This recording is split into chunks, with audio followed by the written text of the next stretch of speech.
Hello guys, let's get started our third lecture series of statistical mechanics. कल मैंने आपको clear करा था रैंडम वॉक का पूरा मैंने आपको क्लियर कर दिया था। उसके बाद कुछ मैंने बेसिक्स बताए थे आपको स्टैट्स मैथ के। ठीक है, आज हम स्टार्ट करते हैं अपना एग्जाम्पल। स्टैटिस्टिकल का जो मेन पार्ट है एग्जाम्पल, वो हम आज स्टार्ट करते हैं। ठीक है, पहले कुछ बात कर ले एग्जाम्पल के बारे में, ये क्या है, क्यों आया, क्यों नीड पड़ी है डॉल पूरा। ठीक है, चलो अब इसके बारे में अगर मैं बोलूँ तो देखो, एक नॉर्मल वे में अगर मैं बताऊँ, स्टैटिस्टिकल मैकेनिक में एग्जाम्पल ना एक मैथमेटिकल टूल होता है।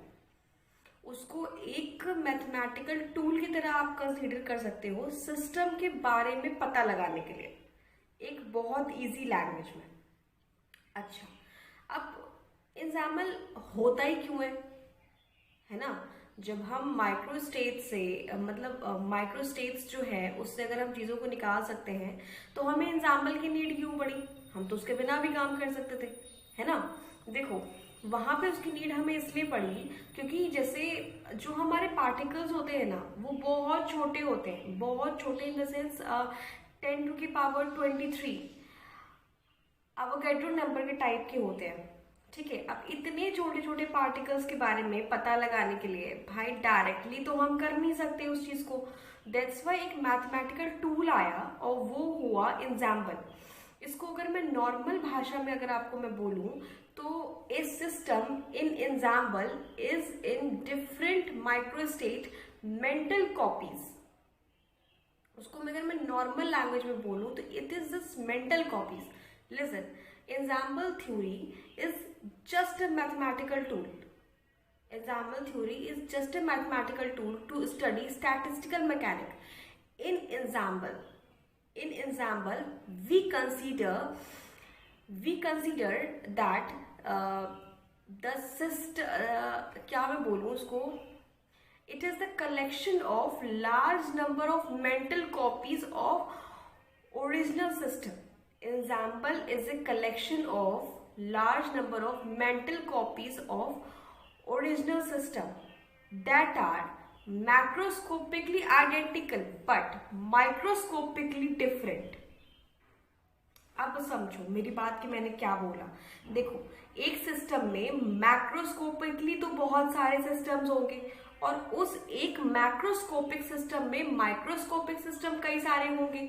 ठीक है, तो एग्जाम्पल की जो हम स्टडी करते हैं, तो अगर हम जैसे सारे सिस्टम तो सेम ही दिखेंगे ना, मैक्रोस्कोपिकली अगर हम जाएंगे तो सारे सिस्टम तो हमें सेम दिखेंगे। अगर हम बहुत अंदर तक जाते हैं, माइक्रोस्कोपिकली अगर हम जाते हैं, तब ना हमें चीजें वहां पे थोड़ी थोड़ी डिफरेंट दिखेंगी कि अच्छा ठीक है, इसमें ये चेंज हो रहा है, उसमें वो चेंज हो रहा है, अच्छा ये पार्टिकल वहां जा रहा है, वो पार्टिकल वहां जा रहा है ना। दैट्स वाई मैंने बोला macroscopically same but microscopically different. That is ensemble, collection of large number of mental copies of original system. ठीक, अब देखो ओरिजिनल सिस्टम जैसे मान लो एक मैंने ले लिया मैक्रो स्टेट। ठीक है, उस मैक्रो स्टेट के करस्पॉन्ड मैंने आपको बताया था बहुत सारे माइक्रो स्टेट्स होते हैं। ठीक है, तो बहुत सारे माइक्रो स्टेट्स होते हैं, उनके जो कलेक्शंस होते हैं जिनको हम स्टडी करते हैं, दैट इज आवर एग्जाम्पल। ठीक, अब सुनो, एग्जाम्पल में भी 3 टाइप्स होते हैं, आप सबको ही पता होगा, माइक्रो कैनोनिकल, कैनोनिकल और ग्रैंड कैनोनिकल एग्जाम्पल। ठीक है, ये 3 टाइप्स, इसका मतलब होता है कि हम सिस्टम को इन 3 तरीके से पढ़ सकते हैं। इन 3 वेज में हम सिस्टम की स्टडी कर सकते हैं कि अच्छा सिस्टम में क्या हो रहा होगा। ये 3 मेन वेज हैं उनको स्टडी करने के। अब देखो, एक मैं आपको बहुत क्या बोलूं मैं आपको, हाँ एक मैं आपको बहुत पॉइंट वाली बात बताऊं। ठीक है, जितने भी अपने 3 तरीके हैं ना एग्जाम्पल्स, जितने भी अपने 3 वेज हैं एग्जाम्पल्स में जो सिस्टम को पढ़ने के लिए, उसमें आप क्या, मैं आपको बताऊं, आप चाहे जिस भी तरीके से पढ़ो सिस्टम को, चाहे आप माइक्रो कैनोनिकली पढ़ो या ग्रैंड कैनोनिकली पढ़ो या फिर कैनोनिकली पढ़ो सिस्टम को। ठीक है, उसका इस्तेमाल करो। वेज डिफरेंट हो सकते हैं, मेथड डिफरेंट हो सकते हैं, मगर सबका आंसर सेम आता है। यस, जब आप तीनों एग्जाम्पल्स पढ़ लोगे ना, जब आप उनके क्वेश्चंस करने लगोगे ना, फिर आपको इस चीज का होगा कि हम आपको क्या बता रहे हैं। देखो, हम आपको इसीलिए पहले बता रहे हैं क्योंकि आप चीजों को देखो, एनालाइज करो, आप में ऑटोमेटिक थोड़ा सा ना आप में इंटरेस्ट आए कि आप करने क्या वाले हो आगे। हम आपको एक एक करके तीनों एग्जाम्पल्स पढ़ाएंगे, आपको लास्टली खुद समझ में आएगा कि वहां पे क्या हो रहा है। तीनों वेज है ना एग्जाम्पल के, तीनों से रिजल्ट सेम आता है, कोई डिफरेंस नहीं है, रिजल्ट में कोई डिफरेंस नहीं आता। अब आप मुझे कहोगे कि जब तीनों में रिजल्ट सेम आता है तो हमें तीन तरीके से पढ़ने की क्या जरूरत थी, है ना? हम तो एक तरीके से पढ़ के काम कर सकते थे, इतना मतलब फिर वही बात, इतना फैलाने की क्या जरूरत थी, है ना? अब देखो, तीनों एग्जाम्पल्स के तीन अपने अपने डिफरेंट पार्ट हैं। तीन अपने अपने डिफरेंट पार्ट मतलब है, एक होता है एनवीटी, एनवीई, सॉरी माइक्रो कैनोनिकल के अगर मैं बारे में बोलूं तो ये होता है एनवीई, आई थिंक एनवीई ही होता है। हाँ यार, एनवीई ही होता है। बड़ा कंफ्यूजिंग ऐसा नहीं, ऐसा थोड़ा सा, बट देखो अभी हम आपको इस तरीके से बताएंगे ना कि आपको ये सब चीजें याद रखने की बिल्कुल नीड नहीं है, बिल्कुल भी आपको नीड नहीं पड़ेगी कुछ भी याद रखने की, बिल्कुल इजीली आपके दिमाग में ऑटोमेटिक चीजें चलेंगी। देखो, पहले हम आपको बात करते हैं माइक्रो कैनोनिकल एग्जाम्पल के बारे में, ठीक है? अब इसके बारे में अगर मैं बात करूं तो सबसे पहला पॉइंट तो मैं यही बोलूं कि ये मेंटल कॉपीज होता है, ओरिजिनल सिस्टम का मेंटल कॉपीज होता है, मतलब उसी की ये कॉपी होती है। अच्छा, अब हमें कॉपी करने की भी क्या नीड पड़ी? अगर हम कॉपी करेंगे तो सिस्टम को हम ढंग से पढ़ेंगे ना। अब देखो मेरी बात समझो कि अगर मैं आपको डायरेक्ट एक सिस्टम दे दूं 10⁻23 ऑर्डर का कि आप जो इसको पढ़ करके आओ, is it possible for you कि आप उसको इजिली पढ़ लोगे और आपके कैलकुलेशन सारे सही आएंगे? पॉइंट है ना। दैट्स वाई हमने क्या करा कि हम उसको कई पार्ट्स में तोड़ देते हैं। जब कई पार्ट्स में तोड़ देते हैं तो फिर अलग अलग उन चीजों को पढ़ते हैं। जब अलग अलग पढ़ते हैं तो फिर उनका हम निकालते हैं एक एवरेज, और वही एवरेज आपका आंसर कंक्लूड करता है। जो मैंने आपको स्टार्टिंग में भी बताया था फर्स्ट डे से कि स्टैटिस्टिकल मैकेनिक आपका एक एवरेज बिहेवियर दिखाता है पार्टिकल्स का, ठीक है? अब सुनो, इसमें इस चीज में हम कह सकते हैं आपका नंबर ऑफ मॉलिक्यूल्स, वॉल्यूम और एनर्जी, ये तीनों कांस्टेंट रहता है। मेरी बात ध्यान से समझो, उनके क्या आपको बताने की कोशिश कर रहे हैं। माइक्रो कैनोनिकल एग्जाम्पल में मैक्रोस्टेटली, मैंने मैक्रोस्टेटली बोला, ठीक है, माइक्रोस्कोपिकली नहीं बोला, क्योंकि मैक्रोस्टेटली तो चीजें सेम है ना सारी, माइक्रोस्कोपिकली डिफरेंट होंगी ना, वो अलग अलग फेज में आएगा तो मैक्रोस्कोपिकली डिफरेंट होगा, बट मैक्रोस्टेटली तो सब सेम होगा, ठीक? इसमें क्या होता है, नंबर ऑफ मॉलिक्यूल्स, इसका वॉल्यूम और इसकी एनर्जी तीनों कांस्टेंट होती है, ठीक है?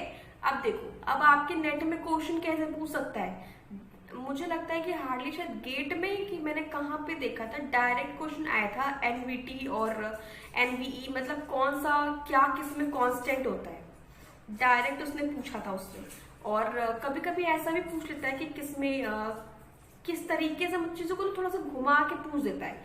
अभी देखो हम आपको बताते हैं, सोचो अगर इसमें नंबर ऑफ मॉलिक्यूल्स कांस्टेंट है, मेरी बात समझो, अगर इसमें नंबर ऑफ मॉलिक्यूल्स कांस्टेंट है तो इसके वॉल्स इम्परमिएबल होंगे।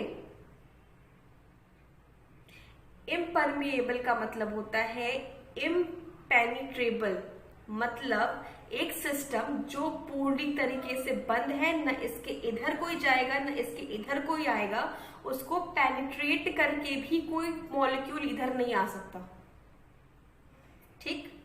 इसी से समझो, नंबर ऑफ मॉलिक्यूल्स अगर सेम है तो उसके वॉल इम्पेनिट्रेबल होंगे, ठीक? अच्छा, अगर इसका वॉल्यूम कांस्टेंट है, इसका मतलब इसका वॉल्यूम ना बढ़ रहा है ना घट रहा है, तो इसके वॉल्स को मैं क्या बोलूं, थिक वॉल्स होंगे, थिक वॉल्स होंगे। जब जब उसके वॉल्स थिक होंगे तो इसके वॉल्यूम पे कोई इफेक्ट नहीं पड़ेगा ना। जैसे देखो, अगर मैं किसी का वॉल में बहुत थिन ले लूं, ठीक है, अगर मैं किसी भी चीज का मैं वॉल बहुत थिन ले लूं और मैं उसको ऐसे दबा दूं, तो क्या वो दबेगा ना। जब वो दबेगा तो उसका वॉल्यूम जो होगा वो चेंज हो जाएगा, ठीक है। बट अगर किसी सिस्टम का वॉल थिक हो, जस्ट लाइक देखो, जस्ट लाइक ये पेन है, ठीक है, आपको दिख रहा होगा, ये पेन है, ठीक, ये हार्ड है, ठीक है, सॉलिड है, हार्ड है। अगर मैं इसको दबा दूं, मैं इसको कितना भी मैं इसको प्रेस करूं, इसके वॉल्यूम में कोई चेंज आया नहीं ना, इसका वॉल्यूम जैसे का तैसा है। दैट इज द थिंग कि हम आपको जो बताना चाहते हैं, अगर उसका वॉल्यूम कांस्टेंट है तो उसके वॉल्स थिक होंगे, ठीक।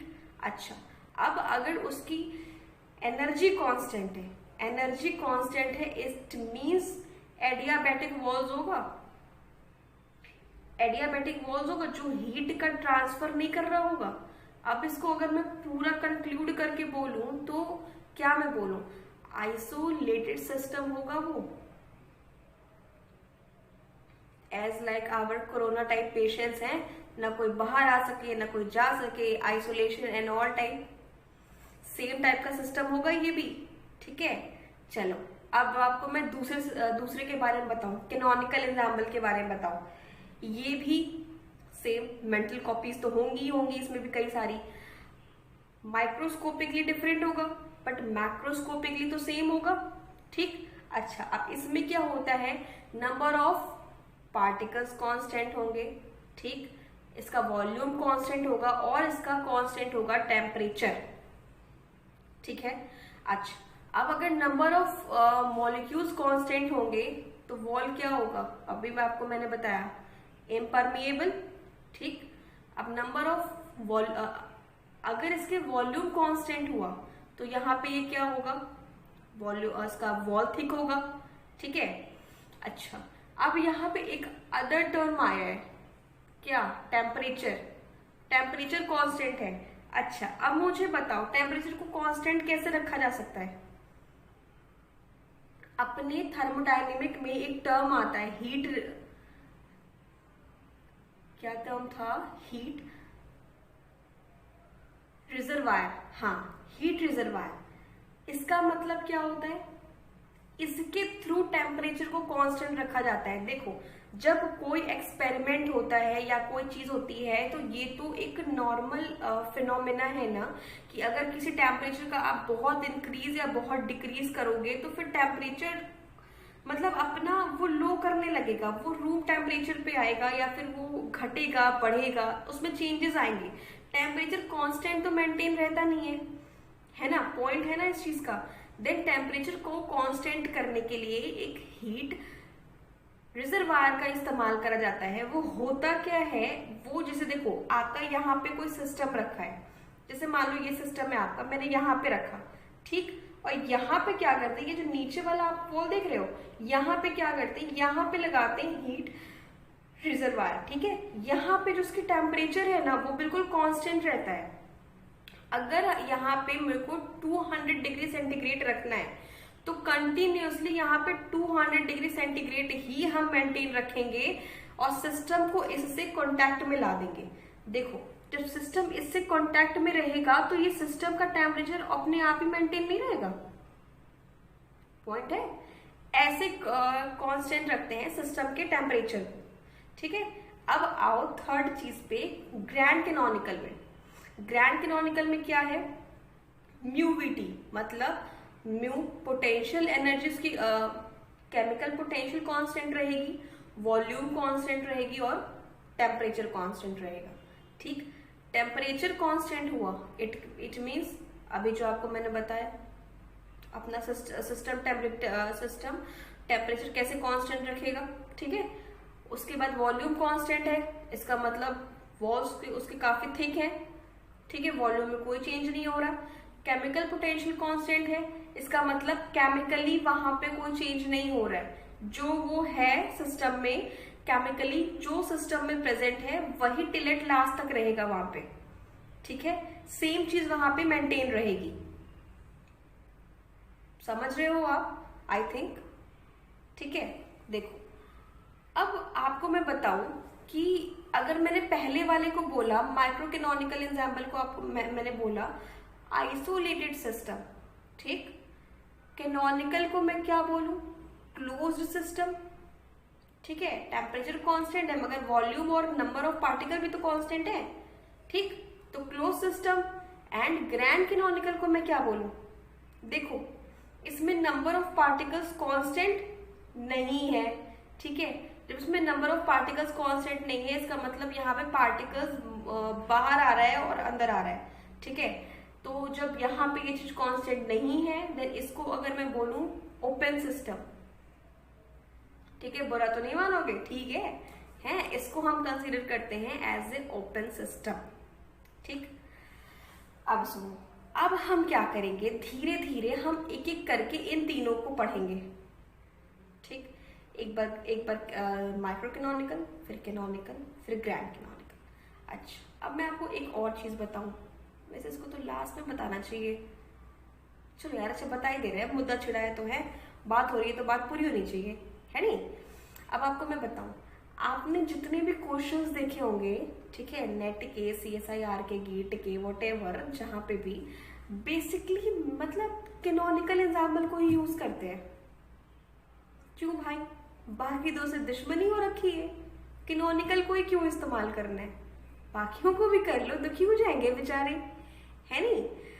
कहीं आप नोटिस करना, जब आप पूरे क्वेश्चंस करोगे ना, आप बहुत देर से जब आप प्रैक्टिस करोगे तब आप देखोगे कि बेसिकली ना कैनोनिकल एग्जाम्पल को प्रेफर करते हैं in comparison to micro canonical और ग्रैंड कैनोनिकल। अब उसका भी मैं आपको बताऊं रीजन कि क्यों करते हैं। देखो, माइक्रो कैनोनिकल में क्या होता है, नंबर ऑफ मॉलिक्यूल्स, वॉल्यूम और एनर्जी, तीनों को आपको रखनी होती है कांस्टेंट, ठीक है। देखो, नंबर ऑफ मॉलिक्यूल्स तो रख लोगे आज आप कांस्टेंट, ठीक। वॉल्यूम भी चलो ठीक है आप रख लोगे कांस्टेंट, बट आप एनर्जी कैसे कांस्टेंट रखोगे, it is a tough task ना। एनर्जी को कांस्टेंट रखना इट्स क्वाइट टफ, ठीक। अब चलो तीसरे वाले पे चलो, ग्रैंड कैनोनिकल में आप वॉल्यूम तो चलो जी कांस्टेंट रख लोगे, ठीक है। आप उसका टेम्परेचर भी चलो ठीक है कांस्टेंट रख ही लोगे यार, टेम्परेचर भी उसका, ठीक है, वो सिस्टम से कांटेक्ट करके, बट आप उसका केमिकल पोटेंशियल कैसे कांस्टेंट रखोगे, जब उसका टेम्परेचर इंक्रीज हो रहा होगा या फिर अगर वो अपने ओरिजिनल टेम्परेचर में होगा तो क्या मॉलिक्यूल्स में, क्या सिस्टम में कोई भी केमिकली चेंज नहीं होगा, सिस्टम कोई भी चेंज करने का कोशिश नहीं करेगा, डेफिनेटली करेगा। So it's again A quite thing कि आप केमिकल पोटेंशियल कैसे कांस्टेंट रख पाओगे, ये भी एक टफ टास्क है, ठीक है। अच्छा जी, अब अपने कैनोनिकल में आओ, आप नंबर ऑफ मॉलिक्यूल्स आप कांस्टेंट रख सकते हो, वॉल्यूम आप कांस्टेंट रख सकते हो, टेम्परेचर कांस्टेंट रख सकते हो, तीनों कांस्टेंट रख सकते हो और तीनों को आप इजीली कांस्टेंट रख सकते हो, ठीक है। देखो, इसलिए हम इस्तेमाल करते हैं कैनोनिकल एग्जाम्पल का, बाकी हमने किसी दुश्मनी नहीं है। अगर आपको बोला जाए सिस्टम के बारे में पता लगाने के बारे में, देन इससे कोई मतलब नहीं है कि आप उसको किस तरीके से निकाल रहे हो, आप कैनोनिकल इस्तेमाल कर रहे हो या ग्रैंड कर रहे हो या माइक्रो कर रहे हो, इससे कोई मतलब नहीं होता किसी को कि आप सिस्टम के बारे में कैसे पता लगा रहे हो। अल्टीमेटली रिजल्ट तो तीनों का सेम ही आना है ना, रिजल्ट तो तीनों का सेम ही आना है, बट क्योंकि माइक्रो कैनोनिकल और ग्रैंड कैनोनिकल में ना थोड़ा सा टफ हो जाता है एनर्जी और केमिकल पोटेंशियल को कांस्टेंट रखना, ठीक है। जब इन दोनों का काम थोड़ा सा टफ हो जाता है ना, दैट्स वाई हम बेसिकली कैनोनिकल प्रेफर करते हैं, क्योंकि इसमें हम इन तीनों को इजिली रख सकते हैं कांस्टेंट में। दैट्स वाई हम कैनोनिकल का मतलब ज्यादा प्रेफर करते हैं कि इसके थ्रू हम निकालें चीजों को, सिस्टम के बारे में निकालें। अभी तो आप देखो छोटे लेवल पर हो थोड़े, जब आप पीएचडी वाले लेवल पे जाओगे ना, अगर आप में से किसी ने इसको लेके पीएचडी करने की कोशिश करी, जैसे अभी तो आप सिर्फ क्वेश्चंस पे ट्राई कर रहे हो ना कि मैंने ये वाला लगा दिया, इससे ये सोल्यूशन आ गया, वो लगा दिया, उससे वो सोल्यूशन आ गया। जब आप वहां पे जाओगे ना तो आप प्रैक्टिकली देखोगे चीजों को कि कैसे कांस्टेंट रखा जाता है और कैसे निकाला जाता है। तो दैट्स वाई वो दोनों थोड़ा सा टफ पड़ता है, थोड़ा सा ज़्यादा टाइम टेकन होता है, और यू नेवर नो कि आप उसको रख पाओ कि ना रख पाओ, या फिर लास्ट में रिजल्ट आपका टेढ़ा आ जाए। इसलिए बेसिकली हम कैनोनिकल प्रेफर करते हैं, ठीक है। अच्छा, अब मैं तीनों को शुरू करने से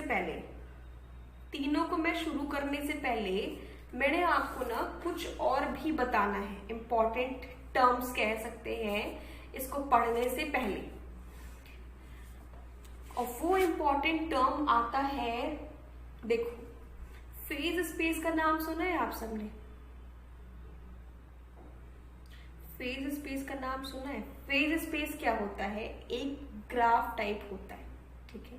एक ग्राफ टाइप हम प्रेफर करते हैं, जिसमें कि अगर इसको मैं नॉर्मल भाषा में कहूं तो इसको पोजीशन मोमेंटम स्पेस भी कहा जाता है। फेज स्पेस को पोजीशन मोमेंटम स्पेस भी कहा जाता है, ठीक है। इसमें पार्टिकल होता है। अब फेज स्पेस खुद अपने आप में दो टाइप के होते हैं, एक कहा रहता है म्यू स्पेस, एक होता है गामा स्पेस। म्यू स्पेस क्या होता है? जब हम सिंगल पार्टिकल का पोजीशन और मोमेंटम डिफाइन करते हैं तो उसको हम म्यू स्पेस कहते हैं, ठीक है। और जब हम n नंबर ऑफ पार्टिकल्स का पोजीशन और मोमेंटम डिफाइन करते हैं तो वहां हम उसको गामा स्पेस कहते हैं, ठीक है। मेरी बात समझ रहे हो? अच्छा, अब देखो, इनका ना जो आपको मैंने बताया, इनका अपना अपना एक तरीका होता है। अपना अपना तरीका बोले तो इनका अपना खुद का एक फॉर्मूला होता है कि जिस फॉर्मूले से ये पूरा निकालते हैं कि कौन सा किस स्पेस में जाता है, ठीक है। देखो, एक डिग्री ऑफ फ्रीडम निकालना आप सबको, आई थिंक सबको ही आता होगा, ठीक। अगर हम डायमेंशन निकालें म्यू स्पेस का, ठीक, अगर हम डायमेंशन निकालें म्यू स्पेस का तो वो होता है 2f, चाहे वो 3D हो, चाहे वो 2D हो, चाहे वो 1D हो। मेरी बात ध्यान से सुनना, किसी को लिखना है तो प्लीज इस चीज को नोट कर लेना, ठीक। फेज स्पेस में हम डायमेंशन निकालते हैं। मैंने अभी म्यू स्पेस की बात करी, ठीक, मैंने अभी म्यू स्पेस की बात करी, इसमें हम डायमेंशन निकालते हैं। मान लो तुमने डायटोमिक मॉलिक्यूल का निकाला या तुमने ट्राइएटॉमिक मॉलिक्यूल का निकाला, single diatomic molecule, single triatomic molecule, single non triatomic molecule, ठीक है। ऐसे ऐसे हम निकालते हैं इनका डायमेंशन, फेज स्पेस से हम डायमेंशन निकालते हैं, ठीक। अच्छा, इसका फॉर्मूला होता है 2f, जिसमें से कि f क्या होता है? Degree of freedom. f का फॉर्मूला होता है dn माइनस k, f का फॉर्मूला होता है dn माइनस k, ठीक, जिसमें से कि k क्या होता है? आपका नंबर ऑफ कॉन्स्टेंट्स, ठीक है, उसके कितना उसको वो अपोज कर रहा है मॉलिक्यूल को, और n होता है आपका नंबर ऑफ पार्टिकल, और d होता है आपका डायमेंशन, ठीक। अगर जस्ट एग्जांपल, अगर मैं डायटोमिक पार्टिकल की बात करूं, ठीक, अगर डायटोमिक पार्टिकल की मैं बात करूं तो वहां पे क्या हो रहा होगा? देखो, दो मॉलिक्यूल्स होंगे, वो आपस में अटैच होंगे इस तरीके से, ठीक है। यहाँ पे मान लो ये एक मॉलिक्यूल है, ये दूसरा मॉलिक्यूल है, ये आपस में अटैच है, ठीक है। तो इनके बीच में क्या है? एक ये है, ठीक है, एक ये है। तो अगर हम यहाँ पे k की वैल्यू निकालें तो क्या आएगी? सिंगल आएगी, ये एक ही से तो है अटैच, ठीक। तो यहाँ पे k की वैल्यू सिंगल हो गई। अगर हम इसका डिग्री ऑफ फ्रीडम निकालें तो क्या होगा? dn माइनस k, d क्या है? 3D में मैंने आपसे बात करी है, ठीक। तो 3n क्या होगा? Number of molecules. Number of molecules कितने हैं यहाँ पे? 1, 2, डायटोमिक की बात कर रहे हैं हम आपसे, ठीक है। तो नंबर ऑफ मॉलिक्यूल्स 2, ठीक, माइनस k कितना हो गया? एक बॉन्ड से ये जुड़ा हुआ है, इट मीन्स 1। अब इसको फॉर्मूले में डालो, dn माइनस k, इसका मतलब 3 इंटू 2 माइनस 1, कितना गया? 5। तो अब इसका डायमेंशन क्या होगा? 2f मतलब 2 मल्टीप्लाई बाई 5, ठीक, 2 मल्टीप्लाई बाई 5 मतलब 10। इसका मतलब इसका म्यू स्पेस कितना गया? 10। अगर इसका गामा स्पेस निकालना हो तो गामा स्पेस क्या होता है, n नंबर ऑफ पार्टिकल्स का गामा स्पेस निकालते हैं, ठीक। तो वो क्या हो जाएगा 2 मल्टीप्लाई बाई 10 20। अब मैंने n की जगह पे 2 क्यों रखा, n नंबर ऑफ पार्टिकल्स हैं तो मैंने वहां पे 2 क्यों रखा, क्योंकि हमारे डायटोमिक पार्टिकल्स हैं, दैट्स वाई, ठीक। अच्छा ऐसे ही आप 2D का निकालोगे, ऐसे ही आप 1D का निकालोगे। अच्छा 2D के निकालने के लिए आप क्या करोगे, पहले तो dn माइनस के लगाओ, डिग्री ऑफ फ्रीडम निकालो उसका। डिग्री ऑफ फ्रीडम कैसे निकलेगा, d वहां पे क्या है 2 है, n वहां पे क्या है, डायटोमिक की बात हो तो 2 ही होगा। नंबर ऑफ कांस्टेंट कितने होंगे 1 होंगे, उसमें भी सेम ही चीज होगी, डायटोमिक मॉलिक्यूल है तो सेम चीज होगा, ठीक है। तो उसका आएगा क्या डिग्री ऑफ फ्रीडम 3, ठीक। अब इसका म्यू स्पेस क्या होगा 2f, मतलब 3 इंटू 2 मतलब 6, ठीक। अब इसका गामा स्पेस क्या हो सकता है, डायटोमिक मॉलिक्यूल है ना, तो 2 मल्टीप्लाई बाई 6 दैट इज 12, ठीक। अच्छा इस चीज को ध्यान से सुनो क्योंकि ये चीजें आती हैं एग्जाम में, 2-3 जगह मैंने देखा है, ठीक है। अब देखो, अब अगर हम ट्राई एटॉमिक की बात करें, वहां पे भी देखो एकदम सेम चीज होती है। अगर हम ट्राई एटॉमिक की बात करें तो वहां पे देखो अभी हम क्या बोल रहे थे 2K बोला था मैंने वहां पे फॉर्मूले में, डाई एटॉमिक के लिए, ट्राई एटॉमिक के लिए 3K होता है, 3K होता है, नहीं यार sorry it's my mistake, try atomic के लिए भी 2K ही होता है। अब देखो यहाँ पे डिग्री ऑफ फ्रीडम चेंज हो जाएगा, देखो dn माइनस के होता है, ट्राई एटॉमिक मॉलिक्यूल है आपका, d की जगह पे 3D के लिए निकाले फिर हम पहले, तो d की जगह पे 3, n की जगह पे ट्राई एटॉमिक है मतलब 3, और कांस्टेंट कितने होंगे ट्राई एटॉमिक है, जैसे मान लो ऐसे जुड़ा हुआ पार्टिकल, ठीक है, एक यहाँ पे होगा, एक यहाँ पे होगा, एक यहाँ पे होगा, ठीक। अब कैसे मैं बताऊं यार, एक मिनट,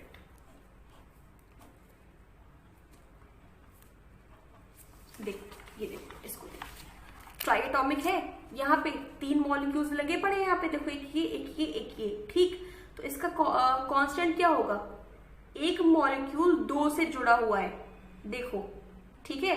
इसका अगर हम कांस्टेंट देखें तो इसका हम k क्या होगा 2 होगा, बात सही है, बुरा तो नहीं मानोगे।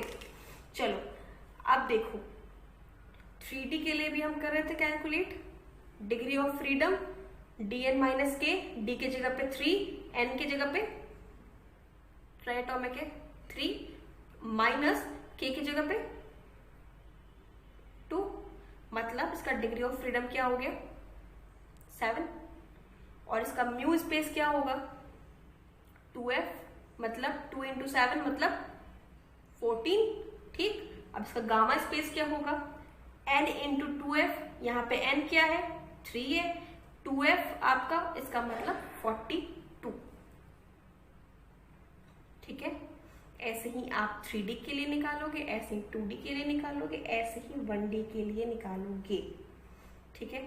अच्छा अब आप मुझे कहोगे कि यार ये तो आराम से भी मतलब एग्जाम्पल पढ़ा रहे थे, ये कहाँ फेज स्पेस में चले आए हैं, फेज स्पेस से एग्जाम्पल से क्या मतलब है, पॉइंट है भाई, हम आराम से पढ़ा रहे थे, एग्जाम्पल कर रहे थे और फिर एकदम से ये बिल्कुल फेज स्पेस पे आ गए, है ना। देखो अब मैं आपको बताऊं कि फेज स्पेस का और एग्जाम्पल का मतलब क्या है, क्यों पढ़ते हैं हम,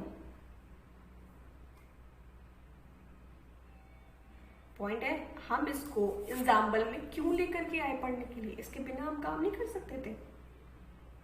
देखो हम एग्जाम्पल में क्या करते हैं, हम पूरे स्टैटिस्टिक्स में ही क्या करते हैं, पार्टिकल्स सिस्टम के में जो पार्टिकल्स होते हैं उनकी हम एक एवरेज स्टडी करते हैं, ठीक है, उनका एक एवरेज पोजीशन मोमेंटम उसके बारे में हम डिफाइन करते हैं, ठीक।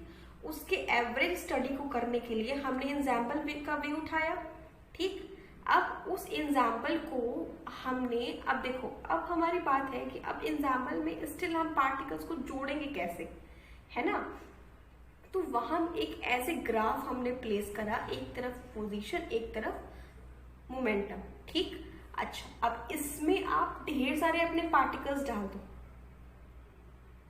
ठीक, इसमें आप अपने ढेर सारे पार्टिकल्स डाल दो। उसके बाद हम इन पार्टिकल्स का पोजीशन और मोमेंटम डिफाइन करेंगे एज फ्रॉम हैमिल्टोनियन, जिसमें से कि इसका पोजीशन और मोमेंटम इसका टाइम का फंक्शन होगा। जैसे जैसे टाइम चेंज हो रहा है, पार्टिकल में क्या चेंज आ रहा है, वो कहाँ से कहाँ जा रहा है, वो क्या हो रहा है, किस तरीके से वो भाग रहा है, इस चीज को हम स्टडी करते हैं, ठीक है। अच्छा, अब फेज स्पेस में क्या करेंगे, हम इन सब के को हैमिल्टोनियन से तो निकाल लेंगे, ठीक है। उसके बाद इनका जो एक एवरेज वे होगा ना, उसको हम आगे लेकर के जाएंगे। इनके एवरेज को कंसीडर करने के लिए हम फेज स्पेस का यूज करते हैं एग्जाम्पल्स में। आई थिंक आप समझ रहे होंगे कि मैंने आपको क्या समझाने की कोशिश करी है। देखो, हम फिर से एक बार बताते हैं। फेज स्पेस को हम इसलिए एग्जाम्पल में कंसीडर करते हैं क्योंकि एक फेज स्पेस में हम कई सारे पार्टिकल्स को लेते हैं, ठीक। उन पार्टिकल्स का पोजीशन और मोमेंटम डिपेंड ऑन टाइम हम कैलकुलेट करने की कोशिश करते हैं हैमिल्टोनियन से। उसका जो एक एवरेज पार्ट आता है उसको हम आगे लेके चलते हैं, तो क्योंकि हमको उसका एक एवरेज पार्ट मिल सके, हम उसको फर्दर प्रोसीड कर सके, दैट्स वाई हम इस्तेमाल करते हैं आपका फेज स्पेस का एग्जाम्पल में, ठीक। अच्छा, अब मेरी एक और बात सुनो।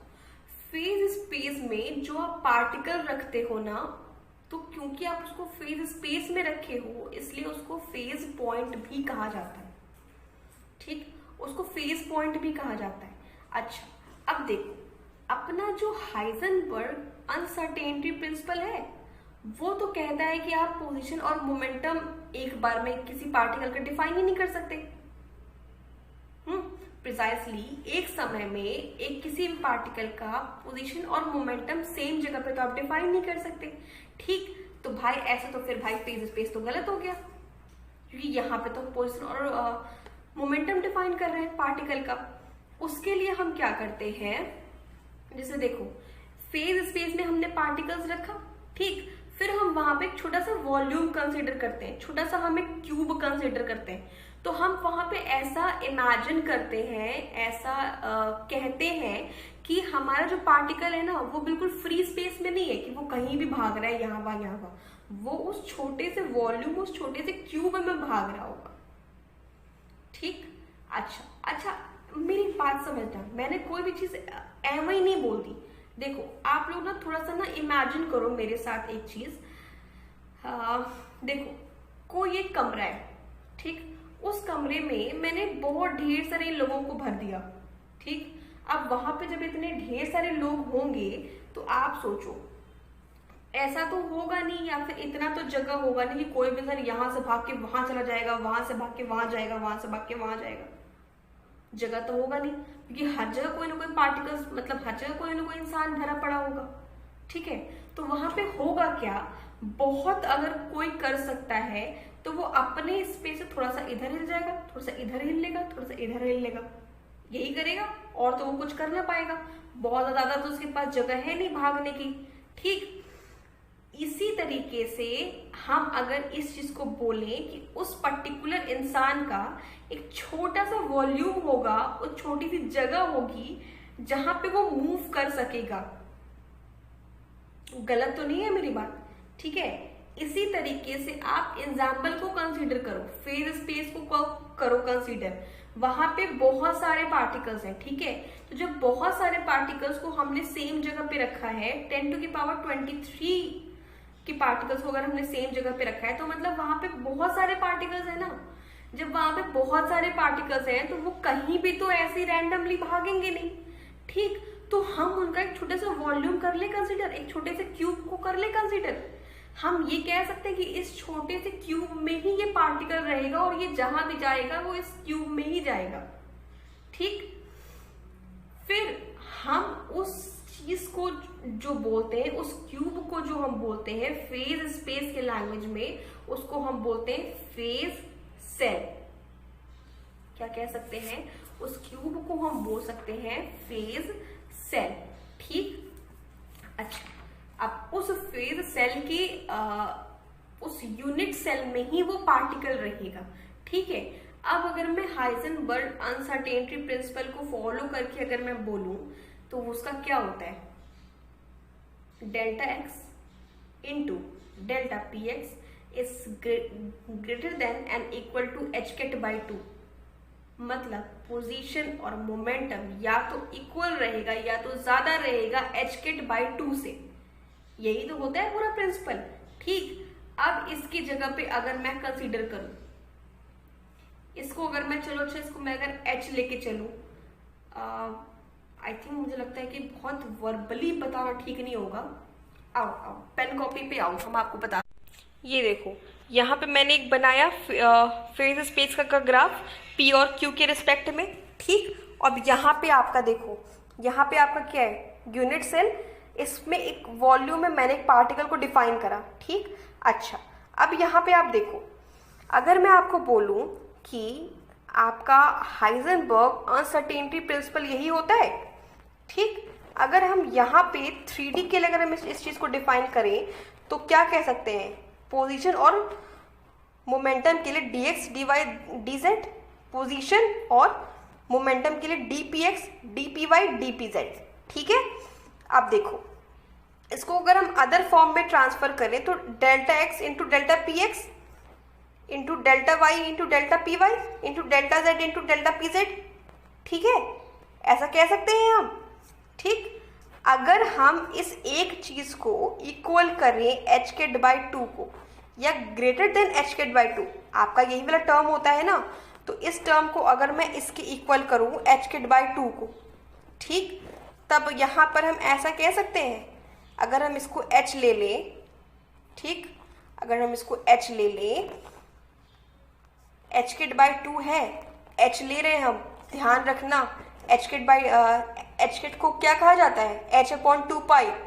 ठीक, चलो ध्यान रखना कि हम क्या कर रहे हैं, इसको अगर हम h ले लें तो अगर हम इस चीज को यहाँ पे पुट अप करें तो ये h h h नहीं हो जाएगा, इसका मतलब ये h क्यूब नहीं हो जाएगा। 2D के लिए ये h स्क्वायर हो जाएगा, 1D के लिए h हो जाएगा। तो in general volume of unit cell क्या हो जाएगा, h की पावर f। f क्या है, स्पेशल डिग्री ऑफ फ्रीडम। मतलब 3D होगा तो 3, 2D होगा तो 2 और 1D होगा तो 1। ठीक है, समझ रहे हो आप सारे। देखो मैंने आपको फिक्स्ड स्पेस के बारे में बताया पूरा कि वो कैसे होगा, वहां पे क्या काम हो रहा हो, किस तरीके से हम उसको डिफाइन कर सकते हैं। ठीक, अब आओ वापस से अपने एग्जाम्पल पे। आपको आई थिंक मुझे लग रहा है क्लियर होगा कि मैंने फेज स्पेस का डिफाइन आपको क्यों करा एग्जाम्पल पढ़ाने से पहले।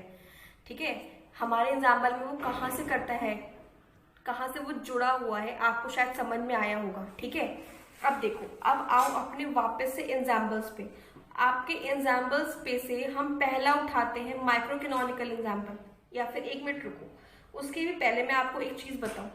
आपके एग्जाम्पल्स में तीनों अलग अलग डिफरेंट वेज है। ठीक है, उन तीनों डिफरेंट वेज का 3 अपना अलग अलग तरीका भी होगा कैलकुलेट करने का। ठीक है, सुनो, माइक्रो कैनोनिकल एग्जाम्पल में देखो एक लीडिंग वेरिएबल होता है, एक लीडिंग वेरिएबल होता है हर चीज में कि कौन कहां किसको डिफाइन कर रहा है। ठीक है, लीडिंग वेरिएबल का आप देखो फॉर्मूला, देखो आप तीनों का, आपको तीनों का अपने आप समझ में आएगा। देखो मैं अगर माइक्रो कैनोनिकल एग्जाम्पल की बात करूं तो उसका एक लीडिंग टर्म होता है, वो होता है S is equal to K log omega. ठीक है, ओमेगा आपका नंबर ऑफ माइक्रोस्टेट्स निकालने के तरीके होते हैं। अभी हम आपको आगे बताते हैं कि कैसे निकाला जाता है और क्या होता है। ठीक है, ओमेगा आपका नंबर ऑफ माइक्रोस्टेट निकालने के तरीके होते हैं। ठीक है, इसका जो मेन फॉर्मूला है S is equal to K log omega है। During whole micro canonical example के प्रॉब्लम्स में आपको यही इस्तेमाल करना है सर। ठीक, अब आप कैनोनिकल में आओ। कैनोनिकल का जो मेन टर्म होता है वो होता है A is equal to minus K T log Q. A is equal to minus K T log Q. Q क्या है? क्यू आपका पार्टीशन फंक्शन होता है। के बोल्ट्जमान कांस्टेंट है, टी टेम्परेचर है, और ए क्या है? ए है आपका हेल्महोल्ट्ज फ्री एनर्जी। ठीक, अब आओ आप ग्रैंड कैनोनिकल में। ग्रैंड कैनोनिकल में होता है phi is equal to minus K T log Z, जिसमें से कि आपका z होता है ग्रैंड पार्टीशन फंक्शन, और इसको हम लेकर के आगे डिफाइन करते हैं। आगे जब हम आपको पढ़ाएंगे कैनोनिकल और ग्रैंड कैनोनिकल पे जब हम आएंगे, फिर हम आपको बताएंगे पार्टीशन फंक्शन कैसे निकालते हैं और ग्रैंड पार्टीशन फंक्शन कैसे निकालते हैं। देखो, वैसे अगर एग्जाम के पर्पज से बात करें तो देखो उसमें grand partition function and all नहीं आता। ठीक, उसमें ये सब नहीं पूछा जाता। बट यार, सिर्फ एग्जाम निकालना ही मोटिव नहीं होना चाहिए इंसान का, आपकी एक बेसिक नॉलेज भी तो स्ट्रांग होनी चाहिए, है ना। अब जब हम आपको चीजों को डिलीवर कर रहे हैं ना, तो देखो मुझे लग रहा है ना कि मैं जितना आपको मतलब जितना जरूरी है जानना स्टैट्स के बारे में, उतना आप पूरा जानो, आप सब कुछ जानो। जब आप सब कुछ जानोगे ना, तो जो आपका बेसिक स्ट्रांग होगा ना यार, वो जबरदस्त चीज है। देखो, आप बहुत गिना चुना पढ़ के आप एग्जाम तो निकालने जाओगे और फिर आप इंटरव्यू में अटकोगे जाकर के वहां पर, है ना। इंटरव्यू में आपको गिना चुना चीज तो वो पूछेगा नहीं। ठीक, इसीलिए यार अब मुझे लग रहा है कि जब हम पढ़ा रहे हैं, आपको मेहनत कर रहे हैं, आपको बता रहे हैं, तो फिर सारा ही बता देना। फिर एग्जाम के पर्पज से चलना या वैसे चलना क्या मतलब है? सब कुछ जानो तो आपके माइंड में चीजें सेट रहेंगी। जब सेट रहेंगी ना, तो क्वेश्चन आराम से अपने आप होता चला जाएगा। Trust me on that. ठीक है, चलो अब अगर मैं आऊं आपके माइक्रो कैनोनिकल एग्जाम्पल को हम उठाते हैं। ठीक, अच्छा, अब आपके माइक्रो कैनोनिकल एग्जाम्पल को उठाने से पहले मैं आपको एक चीज बताना है, और मैंने आपको वो चीज ये बतानी है कि आप मैग्नेटिक मोमेंट से तो शायद मुझे लगता है सारे प्रेफर होंगे, सब जानते होंगे मैग्नेटिक मोमेंट के बारे में। अच्छा, अब नहीं जानते हो तो भी हम आपको बताते हैं। अब आपके दिमाग में आएगा, भाई ये तो माइक्रो कैनोनिकल पढ़ा रही थी, अब ये मैग्नेटिक मोमेंट पे आ गई है। अब इसका भी कनेक्शन है एग्जाम्पल से। कैसे कनेक्शन है? देखो, अब जिस तरीके से मैंने आपको फ्री स्पेस का समझाया कि कैसे वो करता है कनेक्ट, ठीक, उस तरीके से मेरी बात समझो। कोई भी पार्टिकल होगा, ठीक, कोई भी पार्टिकल होगा तो उसका अपना सेल्फ कोई मैग्नेटिक मोमेंट होगा। चलो अच्छा, वो भी तुम मत मानो, अगर मैं ये बोलूं कि वो पार्टिकल अपना कहीं तो ओरिएंटेट करेगा। आपको मैंने बोला अभी फ्री स्पेस के लिए कि एक वॉल्यूम में होगा, पार्टिकल अपना घूमेगा, मगर भाई कितना घूमेगा? अगर एक कमरे में, जैसे आपको मैंने एग्जांपल बताया था, एक कमरे में ढेर सारे आदमी हैं, वो यहाँ वहाँ नहीं भाग सकते, मगर अगर वो छोटे से वॉल्यूम में वो यहाँ वहाँ मूव कर सकते हैं। ठीक, तो भाई उस छोटे से वॉल्यूम में वो कितना घूमेगा? उसकी भी तो कुछ लिमिटेशंस होंगी, है ना। अब आप मुझे बोलोगे कि आपने ये तो बता दी कि घूमेगा, अब इतना बड़ा थोड़ी कि पार्क की तरफ जाके पूरा घूम के आएगा, है नहीं। तो भाई उसके लिमिटेशंस भी तो बताओ कि वो कितना ओरिएंटेट कर सकता है, कितना वो मूव कर सकता है, कितना वो भाग सकता है। ठीक है, अब इस बात को सुनो। इस बात को हम आपके डिफाइन करते हैं मैग्नेटिक मोमेंट से आपसे। अच्छा, अब आप कहोगे कि आपने मैग्नेटिक मोमेंट ही क्यों लिया, आपने कुछ और क्यों नहीं लिया है? तो जी भाई सुनो, मेरी बात समझो। कोई भी पार्टिकल के बारे में जब आप बात करते हो, किसी भी पार्टिकल के बारे में जब आप बात करते हो, तो उसकी अपनी एक ओरिएंटेशन होती है कि वो इतने में ही मूव करेगा। ठीक, जब हम किसी पार्टिकल की बात करेंगे तो उसके मैग्नेटिक मोमेंट की बात हम करते हैं, उसकी ओरिएंटेशन, उसके प्लेसेस के बारे में बात करने के लिए उसके मैग्नेटिक मोमेंट की बात करते हैं हम। वो उसकी इंट्रिंसिक प्रॉपर्टी होती है। जैसे कि आपका फर्मियंस है, इलेक्ट्रॉन्स, उसके अपने होते हैं मैग्नेटिक मोमेंट। ठीक, वो कहीं भी ओरिएंटेट नहीं करता, उसका एक फिक्स्ड होता है कि वो इतने में ही करेगा ओरिएंटेट। ठीक, ऐसे ही आपके बोसॉन्स के लिए भी होते हैं। एक फिक्स्ड होता है कि वो इतने में ही ओरिएंटेट करेगा। ठीक है, देखो इतना तो आप समझ सकते हो ना, आप इलेक्ट्रिक फील्ड हर जगह प्रोवाइड नहीं करते, मगर कुछ बहुत नेग्लेजिबल ही सही कुछ वाइब्रेशंस तो हर जगह रहते हैं ना, due to our earth core कह लो या फिर कुछ सराउंडिंग कह लो या जिस भी वजह से कह लो, इतना तो आप मानते हो ना, कुछ वाइब्रेशंस आपके हर जगह मौजूद रहते हैं। ठीक है, उस वाइब्रेशंस को ही अगर हम टर्म दें तो उसी को कहा जाता है मैग्नेटिक मोमेंट। वो हमारे हाथ में नहीं है, वो हमारे हाथ में नहीं है, वो मैग्नेटिक मोमेंट है, वो पार्टिकल का होता ही होता है। ठीक है, अच्छा अब पार्टिकल उसमें कैसे मूव करेगा? देखो अगर हम एक्सेस लेके चलें, ठीक, तो पार्टिकल या तो स्ट्रेट रहेगा या तो अप जाएगा या तो डाउन जाएगा। ठीक, मतलब अगर एक नॉर्मल लैंग्वेज में बोलूं तो माइनस, अगर हम मैग्नेटिक मोमेंट को, मैग्नेटिक स्पिन नंबर को अगर मैं एज ए एस डिफाइन करूं तो इसको हम कह सकते हैं कि ये माइनस एस से प्लस एस तक जाएगा। माइनस एस से प्लस एस तक इंटीग्रल स्टेप्स में ये मूव कर सकता है। ठीक, अच्छा अब माइनस एस से प्लस एस मतलब माइनस एस, फिर माइनस एस प्लस 1, फिर minus S plus 2, dot dot dot dot dot plus S. ठीक, इसको और शॉर्ट वे में कहें तो 2s प्लस 1 वैल्यूज कह लें। बुरा तो नहीं मानोगे सारे हैं? 2s प्लस 1 वैल्यूज हम लेके चलते हैं। ठीक, इसको यही कहा जाता है 2s प्लस 1 वैल्यूज। ठीक है, अब अगर मैं वोमेगा की बात करूं, वोमेगा क्या है? आपका मॉलिक्यूल है, मतलब माइक्रोस्टेट है कि कितने तरीके से आपने पार्टिकल को वहां पे डिस्ट्रीब्यूट कर। वोमेगा आपका क्या होता है माइक्रोस्टेट में कि कितने तरीके से पार्टिकल वहां पे डिस्ट्रीब्यूटेड है। ठीक, अच्छा अभी मैंने मैग्नेटिक मोमेंट से क्या निकाला कि पार्टिकल कितना ओरिएंटेट कर सकता है। ठीक, तो इसका मतलब अगर मैं बोलूं कि वहां पे किसी सिस्टम में n नंबर ऑफ पार्टिकल्स है, अगर मैं उसका वोमेगा निकालूं तो 2s प्लस 1 की पावर n नहीं हो जाएगा? 2s प्लस 1 जितना वो ओरिएंटेट कर रहा है और उसकी पावर n, क्योंकि वहां पे n नंबर ऑफ पार्टिकल्स है। ठीक है, समझ रहे हो आप मेरी चीजों को कि हम क्या समझाना चाहते हैं आपको? ठीक, अब सुनो, अब आपका जो क्वेश्चन आएगा माइक्रोस्टेट में, जो आपका क्वेश्चन आएगा वो बेसिकली देखो दो तरीके से पूछ सकता है। पहला कि देखो या तो आपको एंट्रोपी निकालनी है, डायरेक्ट देखो पूछता है कि आप एंट्रोपी कैलकुलेट करो। अब एंट्रोपी कैलकुलेट आप कैसे करोगे? के लॉग ओमेगा से। अब के लॉग ओमेगा, इसका मतलब आपको एंट्रोपी कैलकुलेट करने के लिए आपको ओमेगा निकालना पड़ेगा।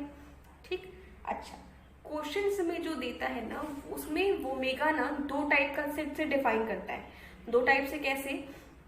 देखो उसमें पहला तो ये टाइप हो जाता है कि जैसे आपका इतना कोई नंबर ऑफ पार्टिकल्स है, एक सिस्टम है जिसमें इतने डिफरेंट नंबर ऑफ पार्टिकल्स है। ठीक, अब इतने में से आप इतना निकालो, जैसे मतलब n नंबर ऑफ पार्टिकल्स है किसी सिस्टम में, n नंबर ऑफ पार्टिकल्स है, उसमें से आपने r नंबर ऑफ पार्टिकल्स को बाहर निकालना है। ठीक है, अब इसकी एंट्रोपी क्या होगी? तो सबसे पहले उसको इसका निकालो, ओमेगा निकालो। ओमेगा क्या होगा? अब ओमेगा कैसे निकलेगा? ध्यान दो, आपका सिस्टम क्या था? n। देखो मेरी बात समझो, जब तक मैग्नेटिक मोमेंट की बात खुद क्वेश्चन में ना हो, जब तक ओरिएंटेशन की बात खुद क्वेश्चन में ना हो, तब तक आप अपना दिमाग 2s प्लस 1 तक नहीं लेके जाएंगे। क्वेश्चन में अगर वो कह रहा है कि रोटेट कर रहा है, ओरिएंटेट कर रहा है, चीजें घूम रही हैं, देन आप वहां पे 2s प्लस 1 की बात करोगे, वरना आप 2s प्लस 1 पे आपका दिमाग नहीं जाएगा। नॉर्मल तरीके से क्वेश्चन को करने की कोशिश करो एज फ्रॉम लाइक प्रोबेबिलिटी। ठीक, बायनॉमियल थ्योरम के टाइप से करने की कोशिश करो, जो अभी आपको मैंने पहले बताया था। देखो मेरी बात समझो, अगर किसी सिस्टम में n नंबर ऑफ पार्टिकल्स है, उसमें से आपको r नंबर ऑफ पार्टिकल्स को साइड करना है, तो इसके लिए क्या कर सकते हो? NCR कर सकते हो। एन सी आर कर सकते हो, इससे आप अपना ओमेगा निकाल सकते हो। ओमेगा यहाँ पे एन सी आर होगा, ठीक। अच्छा, सेकेंड टाइप देखो, कोई एन नंबर ऑफ पार्टिकल है, ठीक। अब इसमें एन नंबर ऑफ पार्टिकल में से आपको आर नंबर ऑफ पार्टिकल्स को निकालने हैं और फिर आपको इस आर नंबर ऑफ पार्टिकल्स को एम प्लेसेस पे प्लेस करना है। किसी सिस्टम है उसमें एम प्लेसेस है, मान लो उसमें एम नंबर ऑफ प्लेसेस है, आपको उसमें उसको प्लेस करना है। फिर से मेरी बात सुनो ध्यान से, कोई सिस्टम है जहां पे n नंबर ऑफ पार्टिकल्स है, उसमें से आपको r नंबर ऑफ पार्टिकल्स को निकालना है, और कोई सिस्टम है जहां पे m प्लेसेस खाली हैं और आपको उस r नंबर ऑफ पार्टिकल्स को वहां पे प्लेस करना है। तो आपको इसका ओमेगा कैसे निकलेगा? इसका ओमेगा देखो, पहले तो आप चीजों को देखो, तोड़ो, इकट्ठे सब कुछ मत सोचो, चीजों को पहले ब्रेक करो। पहले तो n नंबर ऑफ पार्टिकल में से r नंबर ऑफ पार्टिकल्स को बाहर निकालो, इसका मतलब NCR, ठीक, मल्टीप्लाई, सुनो मेरी बात, अब आपको इस R नंबर ऑफ पार्टिकल्स को M नंबर ऑफ प्लेसेस पे प्लेस करना है, ठीक है।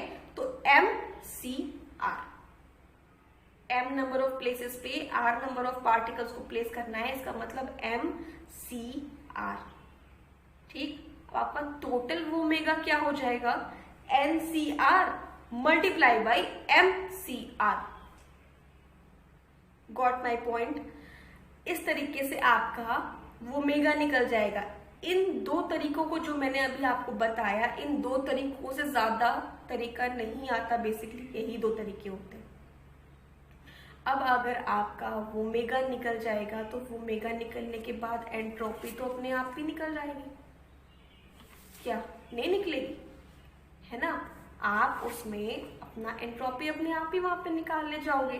S is equal to K log omega लगा दो, के आपका बोल्ट्जमान कांस्टेंट होगा, उसकी तो वैल्यू आपको पता ही होगी, वहां पे ओमेगा लगा दो जो अभी आपने निकाला, आपका आंसर आ जाएगा, ठीक। अच्छा, अब और सुनो, हाँ, जब आप अभी आगे जाओगे तो ओमेगा निकालने के और ये तरीके होते हैं। देखो, जब किसी सिस्टम में डिफाइन न किया हो कि वहाँ फर्मियंस है, कि बोसॉन्स है या क्लासिकल पार्टिकल है, जब उसमें डिफाइन न किया हो तब तो आप वहाँ पे वही लगाओगे जो अभी हमने आपको बताया है जो तरीके से, ठीक। आप सारे पार्टिकल को सेम करोगे कंसीडर, और जो अभी ये तरीका मैंने आपको बताया आप उसी को यूज करोगे बिल्कुल फ्रैंकली। मगर अगर क्वेश्चन में दिया है कि वहाँ फर्मियंस है या बोसॉन्स है या फिर क्लासिकल पार्टिकल्स है, देन आप वहाँ पे डिफरेंट लगाओगे formula. Different formula in the sense, अगर वहां पे, ध्यान से मेरी बात सुनो, नोट करना है तो नोट कर लेना, अगर वहां पे क्लासिकल पार्टिकल्स है तो वहां पे क्या लगेगा? मैक्सवेल बोल्ट्जमान स्टैटिस्टिक्स, मतलब मैक्सवेल का बोल्ट्जमान का लॉ लगाओ, MB का लगाओ लॉ, ठीक है। MB लॉ का MB को लगा के क्या होगा?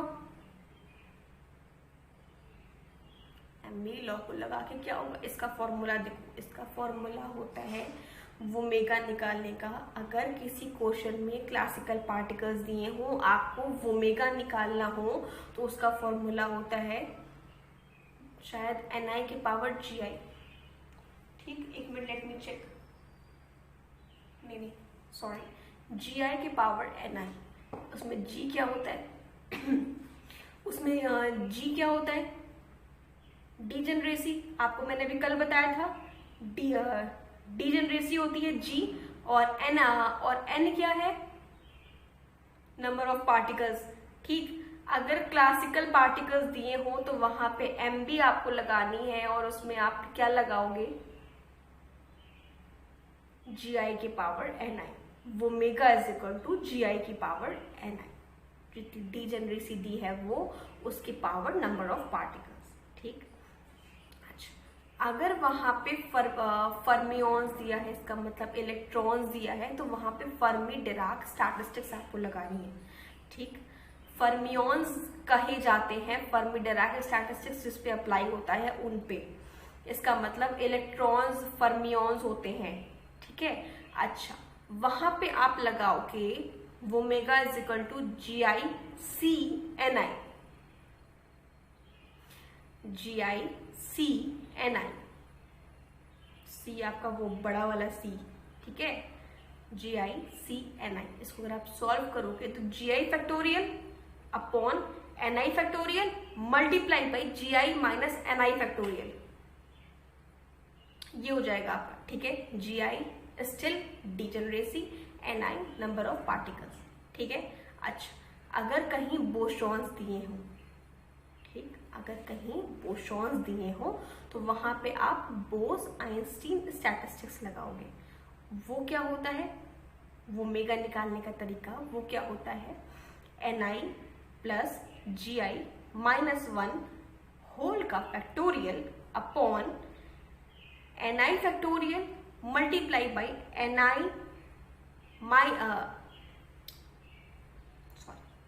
लेट्स अगेन, सो बोस-आइंस्टीन के थ्रू बोसॉन्स पार्टिकल का ओमेगा निकालने का जो तरीका होता है, NI प्लस GI माइनस 1 का होल का फैक्टोरियल, ठीक, upon NI factorial multiply by GI minus 1 factorial, ठीक है। Got my point. चलो आप कहीं कहीं किसी किसी क्वेश्चंस में ना डायरेक्ट दिया होता है कि ये फर्मियोन्स हैं तो ये बोसॉन्स हैं तो ये, ठीक है। अगर किसी क्वेश्चन में डायरेक्ट ना दिया हो तो वहाँ पे ऐसे घुमा के दिया होता है, जैसे वहाँ पे अगर पूछ दिया कि वो इलेक्ट्रॉन्स है वहाँ पे, उसका आप निकालो, तो इलेक्ट्रॉन्स तो आपको पता है ना फर्मियोन्स होते हैं, तो फर्मी डिराग लगाओ वहाँ पे। किसी सिस्टम में अगर उसने प्रोटॉन दे दिया, फोटोन दे दिया, ठीक, अब फोटोन का तो आपको पता है ना क्या बोस पार्टिकल्स होते हैं, बोसॉन्स होते हैं, तो वहाँ बोस-आइंस्टीन लगाओ, ठीक। इन चीज़ों का, इन माइन्यूट चीज़ों का ध्यान प्लीज डेफिनेटली रखना। क्वेश्चन करते वक्त इन माइन्यूट चीज़ों का ध्यान ज़रूर रखना कि आप वहाँ पे क्या कर रहे हो क्या नहीं कर रहे हो, ठीक है। अब मुझे लगता है कि आपको मैंने सारा बता दिया है, अब आपको क्वेश्चन कराना चाहिए। चलो आ जाओ, कुछ क्वेश्चंस करते हैं माइक्रो कैनोनिकल एग्जाम्पल बेस्ड। देखो यहाँ पे क्वेश्चन दिया हुआ है, ठीक है। क्वेश्चन आपका है, let have an spin half particles placed in uniform magnetic field B pointing along Z direction, then find the number of microstates that N1 particles will be in spin up state, ठीक।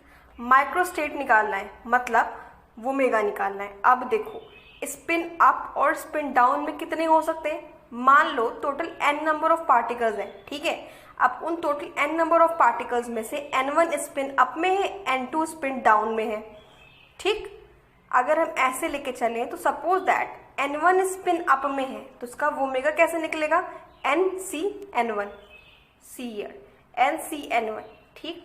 अब देखो n को n1 plus n2 लिख सकते हो, ठीक। n2 को क्या लिख सकते हो, n माइनस n1।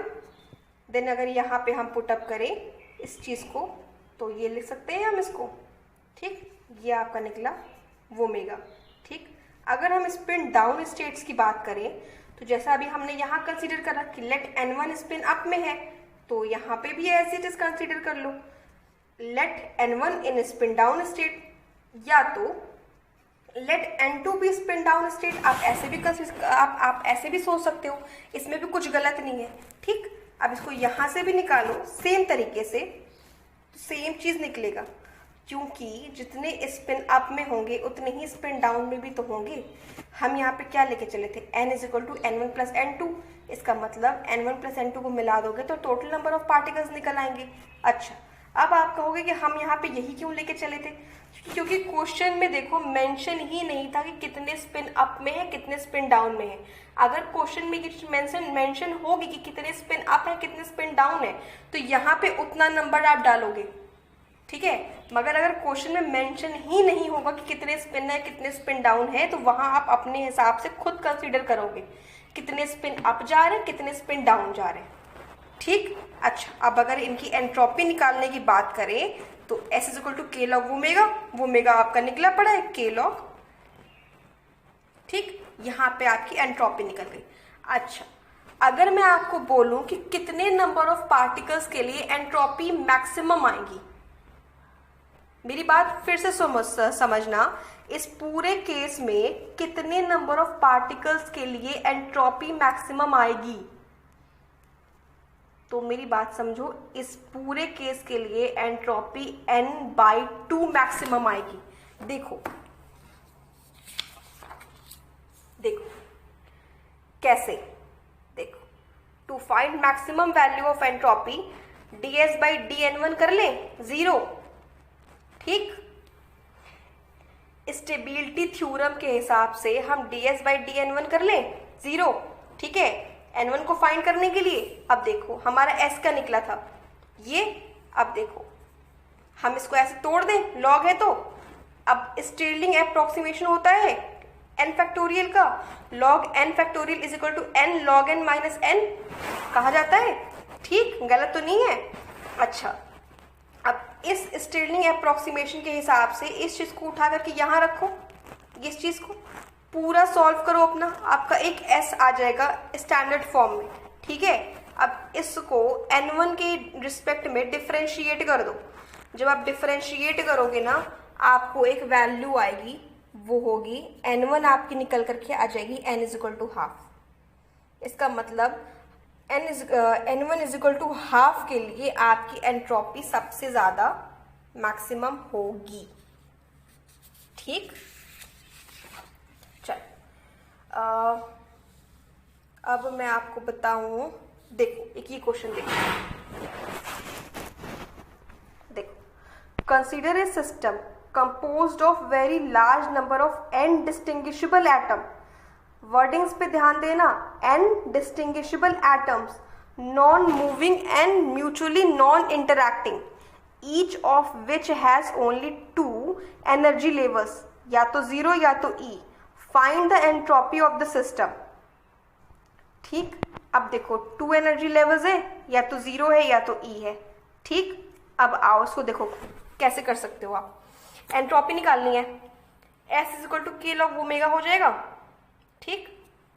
अच्छा, अब सिंगल पार्टिकल है तो वो या तो 0 लेवल पे रहेगा या तो E लेवल पे रहेगा, ठीक। Let n1 particle be in E1 level and n2 particle be in E level, ठीक। अच्छा, अब नंबर ऑफ माइक्रोस्टेट कैसे निकलेगा, मतलब ओमेगा NCN1 कर ले, ठीक। अब NCN1 करोगे तो ये आपका आ गया। अब देखो ये n1 और n2 तो आपका लिया हुआ है, क्वेश्चन में तो दिया नहीं है, तो इस n1 और n2 को हटाओ, इसको क्वेश्चन के फॉर्मेट में लेकर के आओ। उसके लिए आप क्या करोगे, देखो टोटल एनर्जी निकालो, यहाँ पे आपकी n1 पार्टिकल्स 0 लेवल में, n2 पार्टिकल्स E लेवल में, ठीक। एनर्जी आपकी यही तो दी है, या तो 0 या तो E, ठीक। अब देखो या तो ये इसमें होगा या तो इसमें होगा। अब इन दोनों को देखो प्लस कर दो, n2E, यहाँ पे आपकी n2 की वैल्यू क्या आ गई, capital E upon small e, ठीक। अब देखो n1 प्लस n2 क्या होता है, n माइनस n2 कर लें, इसका मतलब n माइनस दिस। आप इसकी वैल्यू उठा करके यहाँ पे रखो अपने क्वेश्चन में रखोगे तो आपका ये मतलब n और e के फॉर्मेट में आपका आंसर आ जाएगा, ठीक है। देखो और क्वेश्चन देखो, consider a system of n non interacting particles is each fixed in A position localized and carrying a magnetic moment which is immersed in magnetic field H. Each particle may then exist in one of the two energy states 0 or 2 mu H. Treat the particle as distinguishable. Find the entropy. देखो इसका तरीका देखो आप, सी या तो particle 0 level में होगा या तो E is equal to 2 mu H level में होगा, ठीक। अब देखो, अब सबसे पहले एक माइक्रोस्टेट निकालो, n1 पार्टिकल का एक माइक्रोस्टेट निकालो, ये देखो NCN1 करके इसका निकाल दो माइक्रोस्टेट, ठीक। मगर ये n1 और ये तो हमारे टर्म्स में लिखे पड़े हैं, अब इसको इस टर्म्स में डालने हैं, फिर वही काम करो जो पीछे भी बैक में किया है।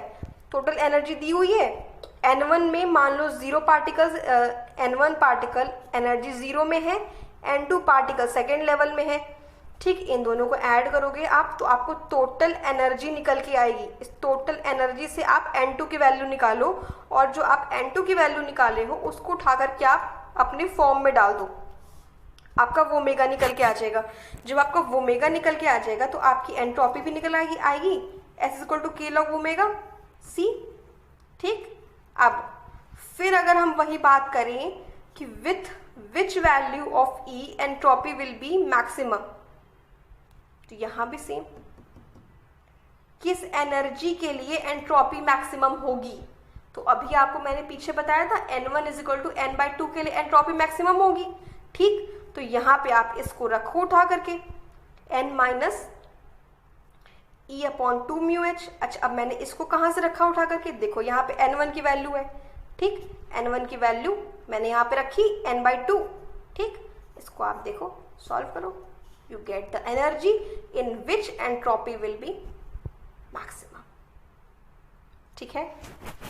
अच्छा, एक क्वेश्चन और देखो, ये देखो, consider an polarization of crystal which have n lattice point and the same number of interstellar position. Let E be the energy to remove an atom from lattice side to an interstellar position and let n be the number of atoms occupied interstellar sites in equilibrium. What is the entropy?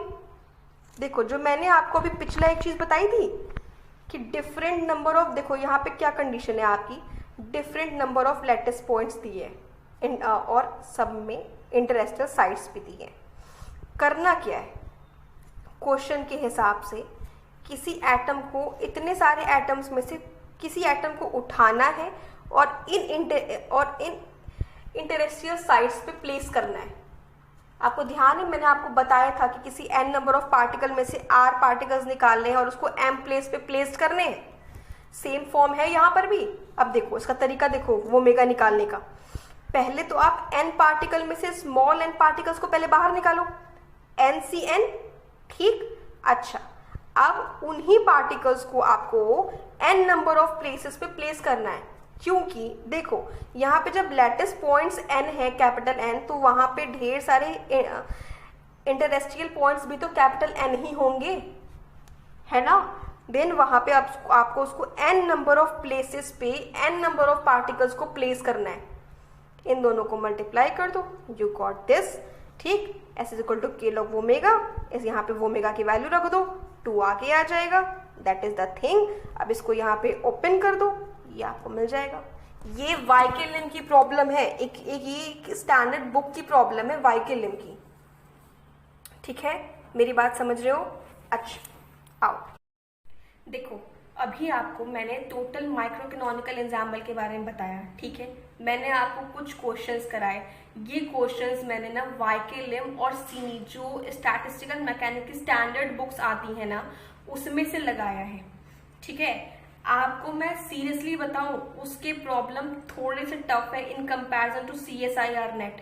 अगर आप उसके problems लगा लोगे ना, तो ये तो आपको एज इट इज पानी के टाइप क्वेश्चंस लगेंगे, बिल्कुल इसमें कुछ है ही नहीं करने को, ठीक है।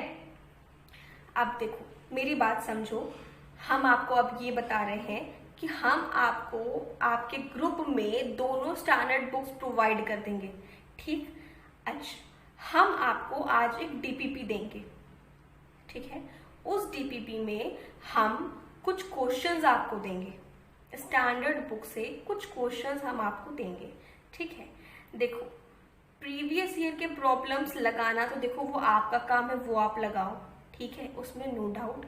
एक असाइनमेंट है स्टैटिस्टिकल मैकेनिक्स का, जिसमें से कि पूरा प्रीवियस CSIR, गेट, जेस्ट और जैम का भी कुछ पार्ट कह लो, और कुछ इंट्रेंस एग्जाम्स हैं जैसे JNU एंड BHU और जैसे अदर DU वगैरह, इन सब के क्वेश्चंस ना थोड़े से कंबाइंड हैं वहां पर, ठीक है। स्टैटिस्टिकल मैकेनिक्स में वहां पे पूरी स्टैट्स है आपके पास, ठीक है। हम वो असाइनमेंट अभी आपको ग्रुप में प्रोवाइड कर देते हैं, वहां पे पूरी स्टैट्स है, मगर जैसे जैसे हम आपको पढ़ाते जाएंगे आप अपने हिसाब से उसमें से क्वेश्चन निकाल करके और आगे फर्दर लगाते जाओ, ठीक है। जहां नहीं समझ में आ रहा वहां मेरे से आप पूछो, मैं हूं बताने के लिए। डेफिनेटली हम रिप्लाई करेंगे आपके जवाब, आपके सवाल पे, ठीक है। अच्छा, अभी हम आपको कुछ स्टैंडर्ड्स बुक के प्रॉब्लम देंगे, उन प्रॉब्लम्स को ट्राई आउट करो, वहां पे सोल्यूशन भी होगा। सोल्यूशन पे फोकस मत करो, अपना दिमाग लगाओ। सोल्यूशन देखने जाओगे तो कंफ्यूज हो जाओगे कि कैसे करना है, क्या करना है। देखो, मैंने आपको अभी जितना पढ़ाया है सब कुछ बहुत इजी तरीके से पढ़ाने और समझाने की कोशिश करी है। सब कुछ बहुत नॉर्मल लैंग्वेज में आपको क्लियर करने की मैंने कोशिश करी है, ठीक है। इसी हिसाब से जब आप क्वेश्चंस को देखो तो आप थोड़ा सा हमारी लैंग्वेज को सोचो, एनालाइज करो और चीजों को बहुत इजी वे में करने की कोशिश करो, ठीक। आप उसको इजीली वहां से हैंडल कर ले जाओगे, मुझे पता है, मैंने आपको पढ़ाया, डेफिनेटली आप इजीली वहां पे हैंडल कर ले जाओगे। क्वेश्चंस को देखो, समझो, एनालाइज करो, अपने तरह से करने की कोशिश करो, ठीक है। जो नहीं आएगा, जो डाउट होगा, जो भी होगा, आप ग्रुप में पोस्ट करो, हम उसको अपने हिसाब से उस क्वेश्चन को सॉल्व करके फिर आपको दिखाएंगे या आपको बताएंगे। या फिर अगर आपको नहीं आ रहा है समझ में तो आप मुझे एक बार बता देना, हम अपने नेक्स्ट जो भी होगा मेरा लेक्चर होगा उसमें आपको उन क्वेश्चंस को सॉल्व करके दिखा देंगे। एंड हम ये भी दिखा देंगे कि हम मतलब वहां पे उस चीजों को किस तरीके से किए हैं, ठीक। देखो, क्वेश्चंस को जब भी आप देखो ना, क्वेश्चन को एक अटैक करने के तरीके से देखो। जरूरी नहीं कि वहां पे 10 लाइन लिखी है तो तुम पहले ही देख के डर जाओ कि अरे यार इतना ज्यादा बड़ा क्वेश्चन है, ये तो मेरे से होगा ही नहीं। क्वेश्चन को डराओ ना, तुम क्वेश्चन को देख के क्यों डर रहे हो। एक अटैक करने का एक एटीट्यूड, एक खतरनाक वाला एटीट्यूड लेकर के आओ अपने अंदर, ठीक है। अरे यार आज जो भी होगा देख लेंगे, सॉल्व करके छोड़ेंगे, ऐसे कैसे, खतरनाक वाला एक एटीट्यूड लेकर के आओ, ठीक है। ट्राई आउट करो, क्वेश्चंस को करो, आराम आराम से करो, डेफिनेटली होगा। जहां अटकना वहां मेरे को बताना, अगर नहीं होगा तो आपके लिए हम पूरा डीपीपी हम खुद सॉल्व करेंगे आपके सामने की, और आपको बताएंगे कि इस क्वेश्चन को देखने के लिए हम क्या सोच सकते थे और कहाँ आप अटके, ठीक। मगर उसके पहले खुद ट्राई आउट करो, और अगर आप सबसे हो जाए then it was best option for me. मुझे खुद को खुशी होगी कि शायद मैंने इतना पढ़ाया, इतना सही तरीके से पढ़ाया कि आपको समझ में आया, ठीक। चलो, अब कोशिश को ट्राई करना, कोशिश करना कि हो जाए, and do for your best, best of luck, ठीक। कल मिलते हैं, चलो, टिल देन बाय बाय।